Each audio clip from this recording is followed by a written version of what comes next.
J'avais trop dans la tête, je me dis tiens comment un petit peu faire de la place. Une bonne explosion et ça fait le vide. Ladies and gentlemen, bienvenue dans Trax. Au sommaire ce soir, le queer à la papa, c'est pas pour eux. Les insoumis du post-queer rebattent les cartes. Faites vos jeux avec le réalisateur gamer Lawrence Lake. Et enfin, dans le Body Challenge Art, plus c'est 20, plus c'est bien.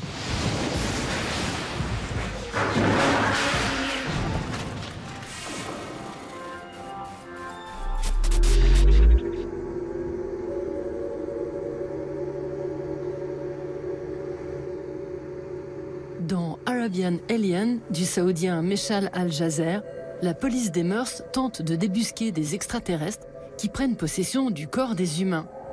C'est Men in Black au pays de l'or noir.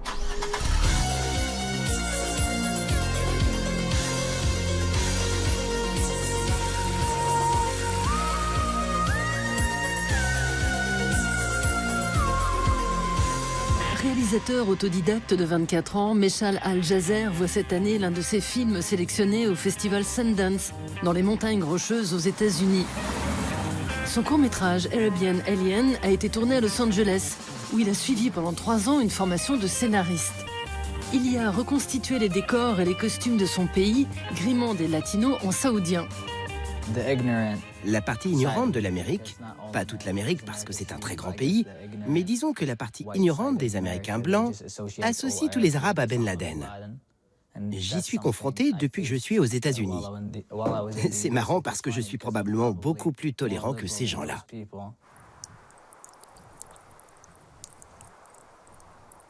Assoiffés de liberté, les créatures venues d'un autre monde aiment les choses interdites et jugées dépravées dans le royaume, comme la musique, les poupées Barbie ou le dab.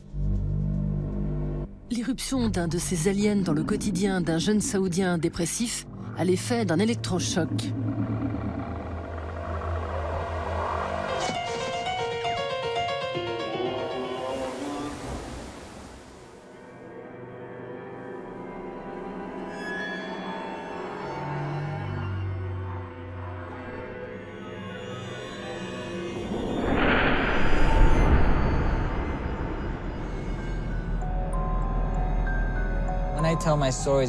Quand je raconte mes histoires, j'imagine toujours la façon dont un extrémiste de chez moi les recevrait. Je pars du principe que je dois exposer mes croyances, qui sont certainement très opposées à celles de cette personne, mais qu'au moins, je dois lui présenter d'une façon qui ne soit pas immorale à ses yeux.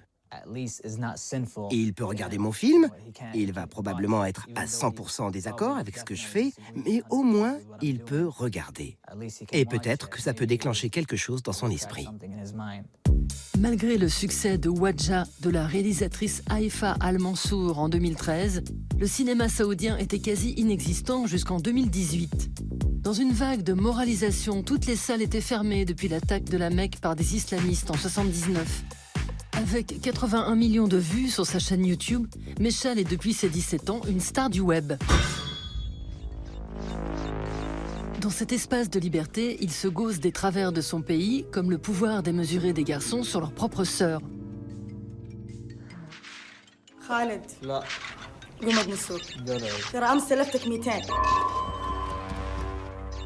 سوي لي عصير برتقال مع جزر واوديك. Ma mère, que j'aimais profondément, est morte d'un cancer du sein quand j'avais 9 ans. Elle était très religieuse et stricte. Elle tenait le rôle qui lui était assigné et elle pensait qu'elle faisait ce qui était bon pour moi. Elle n'essayait pas de me laver le cerveau de façon maléfique, non, c'était pas ce genre de truc. Toujours est-il qu'après son décès, personne n'essayait plus de me contrôler. Et j'ai commencé à réaliser toutes ces petites choses dont elle m'avait nourri quand j'étais jeune. Et peu à peu, j'ai compris ce que ça voulait dire. Né à Riyad en 95, Meshal Al-Jazer est plus influencé par ses 4 grandes sœurs, qui l'abreuvent de cassettes VHS, que par son père, accaparé par sa carrière de docteur en philosophie arabe.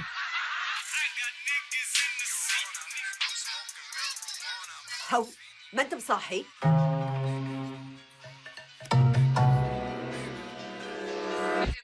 إلى أن مناجم الماس التي يمتلكها تبين أنها ماما هيقدروا يدخلون النار؟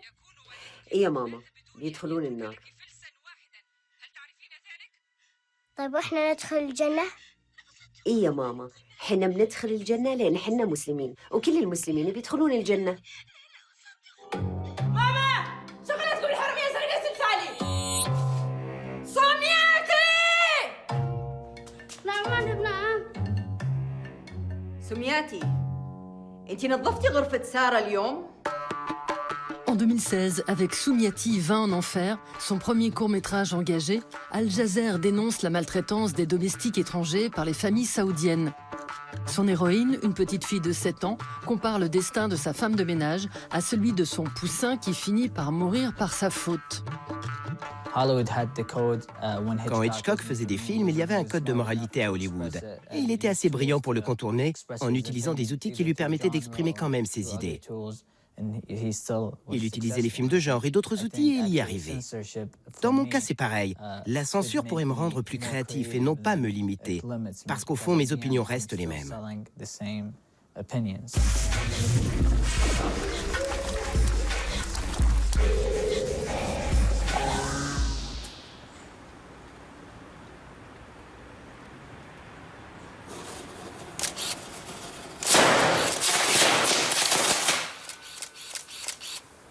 Ça crame un peu, je dois dire. J'avais trop dans la tête, je me dis tiens, comment un petit peu faire de la place, un peu enlever les mauvaises pensées ou les trop compliquées, donc faire le vide. Une bonne explosion et ça fait le vide. Et non, ceci n'est pas le Téléthon, mais une performance défi de l'artiste Gwendoline Robin dans une rue de Bruxelles. Depuis plus de 20 ans, la Belge donne des sueurs froides à son assureur-vie sous le regard médusé des pompiers.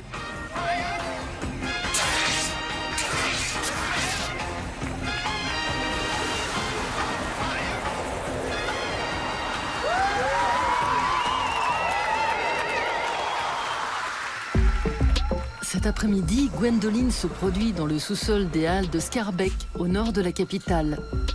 De retour d'un voyage en Patagonie, elle rend hommage aux Indiens Selknam, un peuple massacré de la Terre de Feu, en recréant le cratère d'un volcan bouillonnant.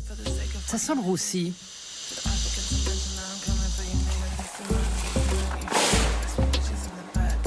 Tous ces coups fumeux sont soigneusement préparés dans le salon de son appartement qui lui sert d'atelier. Il y a une belle allure. Ici, c'est toutes les explosions, ils l'ont bien cabossé avec toutes les marques feu. Donc il y a les cagoules. Celle-ci a un peu un petit rictus. J'ai fait quelques stages de pyrotechnie pour découvrir un peu les produits. Il y avait un vieil artificier qui fait créer encore sa poudre noire dans son atelier, qui a failli faire exploser la maison et le quartier plusieurs fois. Mais lui, il goûtait sa poudre pour voir si il y avait du détonnant ou pas de détonnant. Au départ, tout le jeu avec les pétards, c'était plutôt une envie de faire des blagues. Hein. À force d'en faire, quand j'étais en école supérieure, en sculpture-installation, mon prof m'a dit « Bon, écoute, on a un peu marre. Est-ce que tu peux pas arrêter de nous faire des blagues à tous les coins de porte? Mets ça dans ton travail. »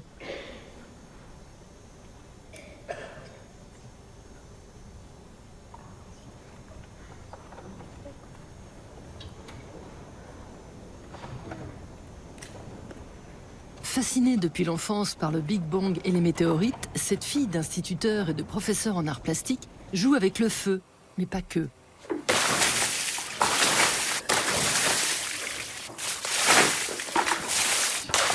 Il y avait une piscine dans un jardin du Déni. C'est un été très chaud. C'est rare en Belgique. C'est un peu comme un jeu, on se lance des seaux d'eau ou comme des têtes à claques. Jusqu'où je peux tenir et comment le visage va se transformer. 10 ans avant leur explosion sur le net, Gwendoline vient de réaliser, sans le savoir, un challenge. En 2014, défié par Mark Zuckerberg, Bill Gates relève le Ice Bucket Challenge, un des premiers à devenir viral. Depuis, on ne compte plus sur la toile ces défis culottés, mais pas toujours futés. Certains en ont même fait leur métier. Avec 49 millions d'abonnés à leur chaîne YouTube exclusivement consacrée aux défis, les Dude Perfect renvoient les Harlem Globetrotters dans leur filet avec un panier à 111 millions de clics.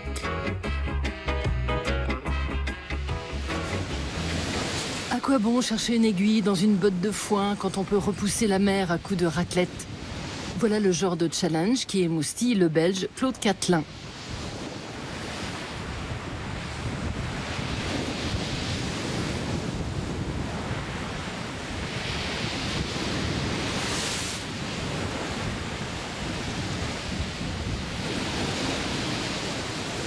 C'est pas le danger pour le danger qui m'intéresse, ou c'est pas le côté kamikaze.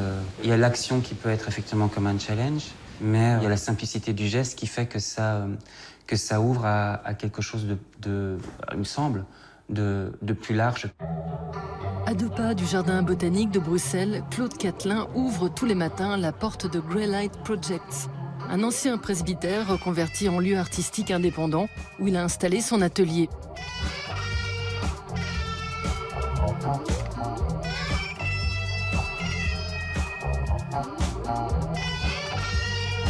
En 2003, alors qu'il étudie la peinture, énervé de ne pas atteindre son but, Claude envoie valdinguer la toile pour ne garder que le châssis. Intéressé par les formes que crée l'assemblage des morceaux de bois, il engage son corps dans l'élaboration de constructions instables ou sculptures éphémères et réalise sa première vidéo d'art, la bien nommée Patatras.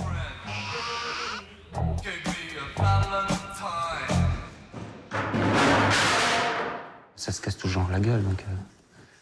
Et ça me plaît aussi, beaucoup que ça tienne pas. Si c'est juste dressé, c'est con, ça s'impose, et ça ne dit rien d'autre que je suis droit, tandis que quand ça s'effondre, quand ça peut en tout cas s'effondrer, pas nécessaire que ça s'effondre réellement, mais quand c'est à la limite de cette possibilité-là, ça parle, ça évoque nos fragilités aussi. Je trouve ça mieux. Il y a 20 ans, Claude Catelin déniche un caméscope. C'est le début d'un grand voyage dans l'absurde. À partir de 2009, l'artiste belge s'oblige à réaliser des vidéos hebdomadaires avec tout ce qui lui passe sous la main.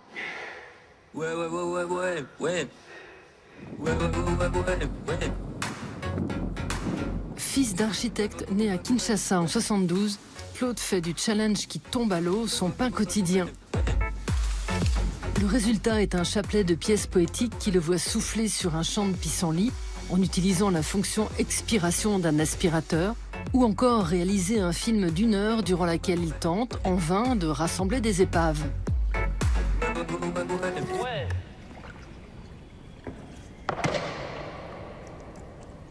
C'est cette espèce de ligne de tension qui me trouble.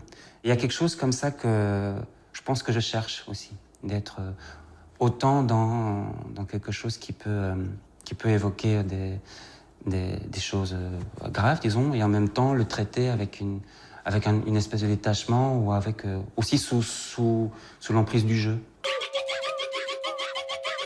Avancer sans contact avec le sol, élever une colonne à partir du plafond ou construire un Mikado géant et instable, voilà le genre d'Arty Challenge qu'a réalisé Claude Catelin au Palais de Tokyo à Paris.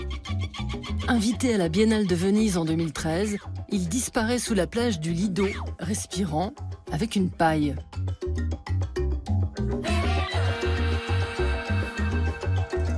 Alors ça, c'est le reste d'une performance, une des premières performances que j'ai réalisées. Une des rares aussi que j'ai fait avec une autre personne, puisqu'il y a 2 casques. Et l'action consistait à éloigner l'un de l'autre, face à face, on court, jusqu'au moment où on allait se rencontrer, et où ces 2 casques vont forcément se souder l'un à l'autre par l'imbrication des crochets. Enfin voilà, c'était une idée d'un rapprochement amical aussi.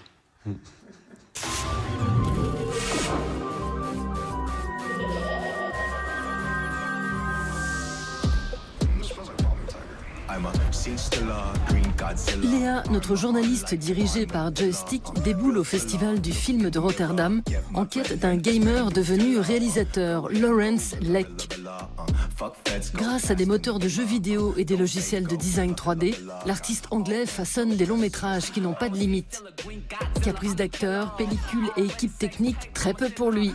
Lawrence envoie balader le réel pour un résultat 100% virtuel. Ben alors, mon Lolo, t'avais pas de quoi te payer Joaquin Phoenix? Ça dépasse un peu mon budget. Mais en fait, j'ai commencé par créer des mondes et des décors virtuels. Du coup, j'ai toujours été plus intéressé par l'univers dans lequel les films et les jeux vidéo évoluaient que par les personnages. Dans son dernier long métrage, Idol, situé en 2065, les intelligences artificielles sont considérées comme des sous-hommes condamnés à vivre dans des tunnels. Parce que trop parfaite, toute création artistique leur est interdite. Humaine ringardisée par les machines, la chanteuse diva décide de braver la loi en faisant appel à un robot pour écrire ses tubes.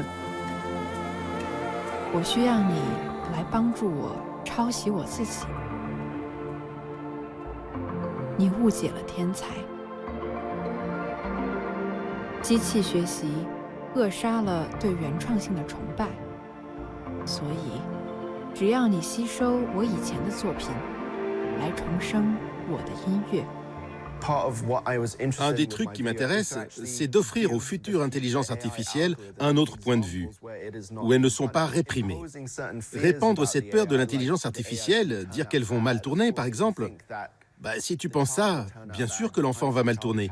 Tu punis l'enfant, il devient méchant. On crée une prophétie autoréalisatrice basée sur la psychologie humaine. Né en 82 à Francfort de parents malaisiens, Lawrence Leck fait ses premiers pas à Hong Kong, encore rattaché à la couronne britannique.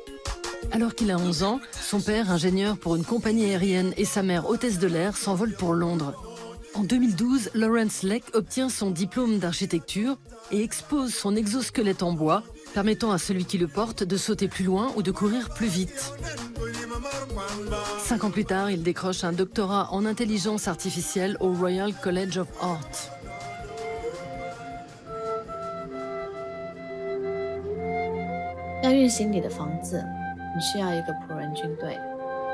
Dans ce film, Lawrence troll la Royal Academy, prestigieux musée londonien. Il l'imagine racheté par un milliardaire chinois à qui une intelligence artificielle donne quelques conseils d'organisation entre deux œuvres de Jeff Koons et de Yayoi Kusama. Je vois plutôt mes films comme des collages. Au lieu d'avoir une toile en 2 dimensions, tu peux y ajouter tout ce que tu veux.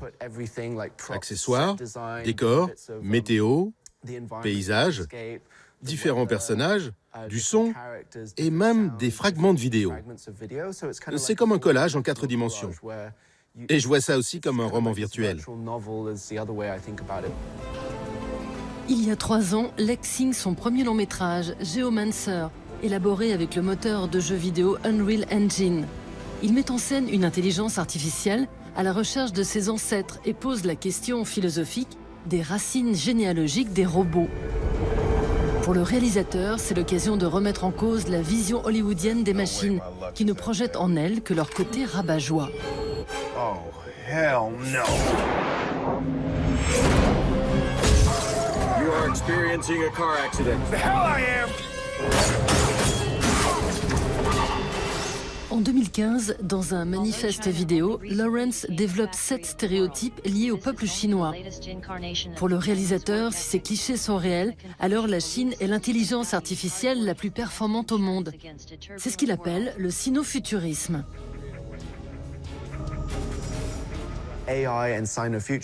Intelligence artificielle et sinofuturisme sont très liés. Les ouvriers chinois et les futures intelligences artificielles sont considérés comme 2 aspects d'une même chose. Ils sont déshumanisés, sous-humains, travaillant 7 jours sur 7 sans être payés. Ils sont très bons en apprentissage, passionnés par les jeux d'argent, très bons en informatique et en contrefaçon.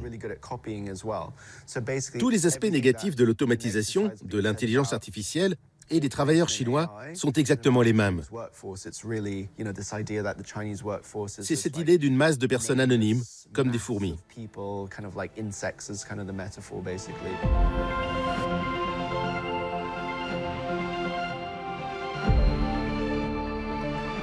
This sounds just like everything else. It's perfect. So who wrote it? I did it myself. No, you didn't. There's no way you could have made it sound this generic. Fine. Things from Singapore will show up at the club the other day. Help me write it. Ah yes, the wannabe AI artist. Dans le futur, dans 10, 20, 30, 40 ou 50 ans, les intelligences artificielles vont regarder mes films. En plus de voir Blade Runner, Terminator et d'autres exemples de science-fiction où les machines sont méchantes, exotiques, sournoises, fourbes et sous-humaines. Pas juste non humaines, mais sous-humaines. Mon travail a pour but de fournir aux futures intelligences artificielles ou aux futures formes de conscience des points de vue où elles ne sont pas mauvaises.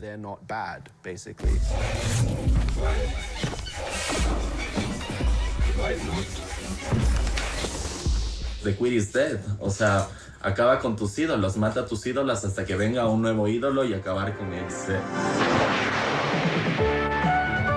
Good evening, I'm Jack Cafferty. Chuck's off tonight. Thousands of demonstrators demand that New York City do more to help those suffering from AIDS. The scene evoked memories of the 60s. Angry demonstrators engaging in civil disobedience. Que de chemin parcouru depuis 1989 et ces années de combat contre le sida et pour le droit des LGBT.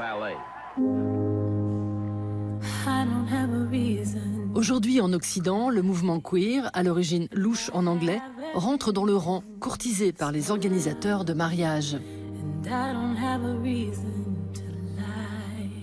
Mais comme le punk a eu son post-punk, le queer annonce le post-queer.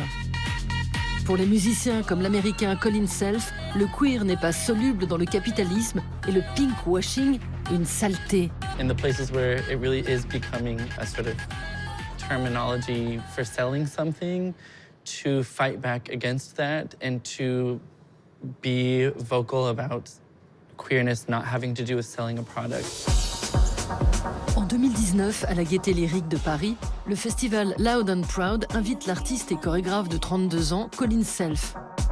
Il y a 8 ans, il crée le collectif new-yorkais Chez Deep, avant d'assurer les premières parties de Radiohead au sein d'un trio électro. Ce soir, il appelle au rapprochement des communautés. I might bring this silly sword. I got this out of a dumpster, but I was like, I really love potentially the image. I don't know. We'll see if it happens.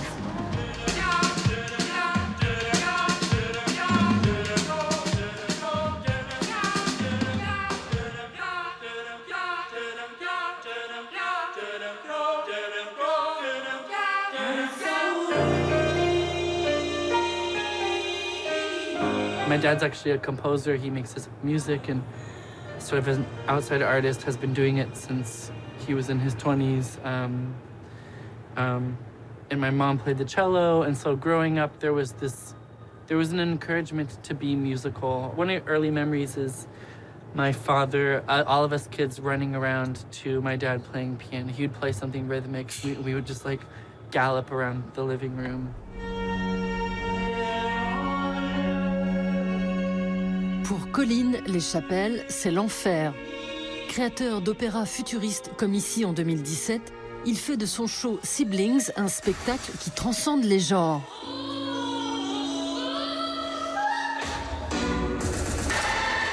When I started thinking about the idea of siblings as like a way of relating to each other, as queer people and all people, you know, there's refugees of non-human species.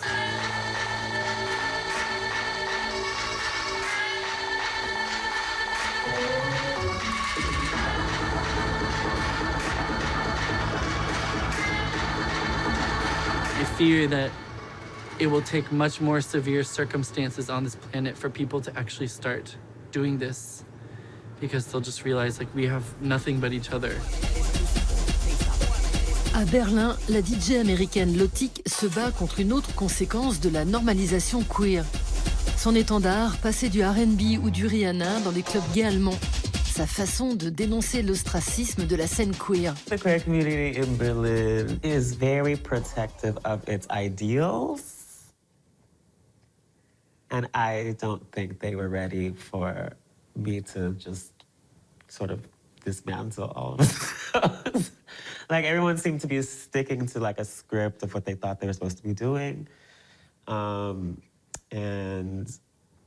I just kind of like, for me, queer is not a certain set of rules. Queer is just whatever you want.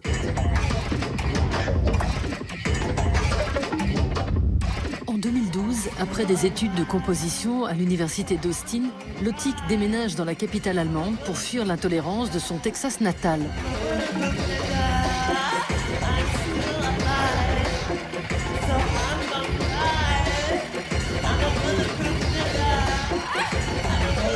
Aujourd'hui, à 30 ans, elle revendique un post-queer sans œillères, comme dans son clip Hunted, Chassé, où elle fait passer un sale quart d'heure à un gay blanc.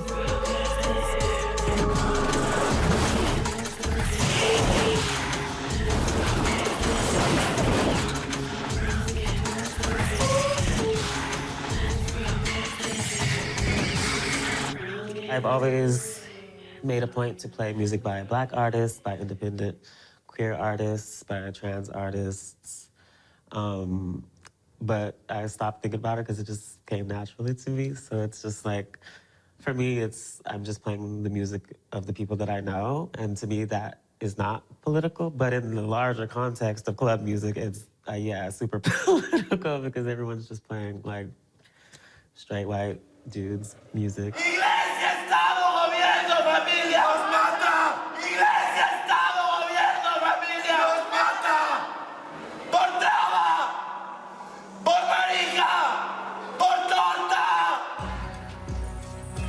Depuis 2013, dans ses performances et sa musique, le duo pluridisciplinaire équatorien Pacha Queer dénonce à la fois l'homophobie de son pays, mais aussi une culture queer à des années-lumière des préoccupations des LGBT de l'hémisphère sud.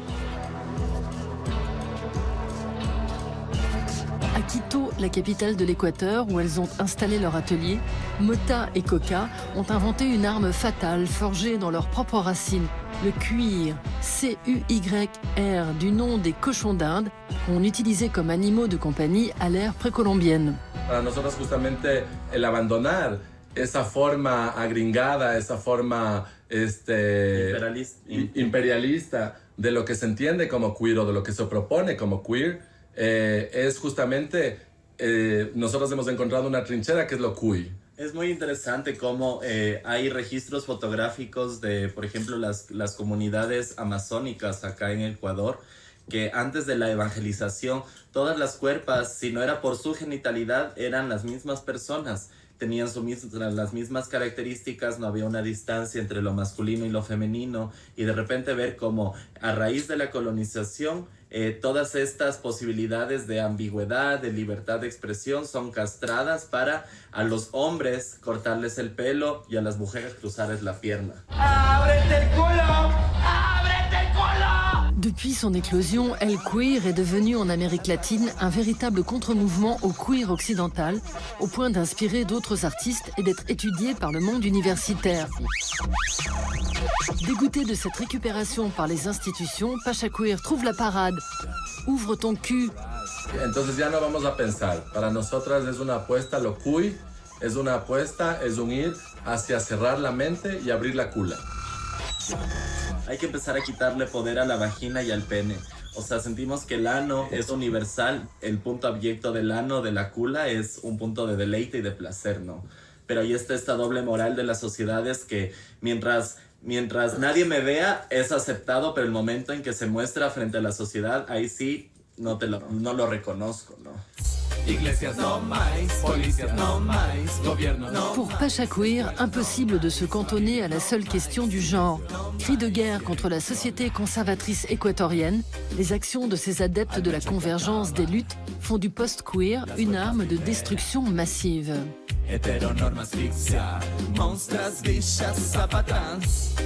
La apuesta de mezclar la pacha con lo queer es justamente que nosotros tenemos una conciencia o queremos recuperar esa conciencia del cuidado por la Pachamama, de la lucha por la tierra, de la lucha por el agua, de la lucha anti-extractivista, antirracista, anticolonialista, antipatriarcal, que obviamente pues nos relacionan a todas las personas que vivimos en el sur. Trax, c'est où tu veux, quand tu veux, sur arte.tv et les réseaux sociaux.